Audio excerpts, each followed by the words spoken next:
కోసమే వేచి ఉన్న రేయిలా వేయి కళ్ళతోటి ఎదురు చూడనా వానజల్లు కోసమే వేచి ఉన్న పైరులా గంపెడంత ఆశతోటి చూడనా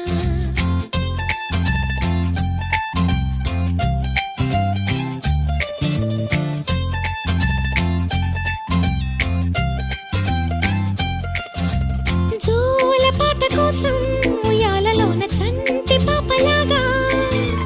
కోడి కూత కోసం తెల్లారు జాము పల్లెటూరిలాగా ఆగనే లేనుగా చెప్పవా నేరుగా గుండెలో ఉన్న మాట ఏ ఒకటి రెండు మూడు అంటూ అరే ఒక్కో క్షణాన్ని నేను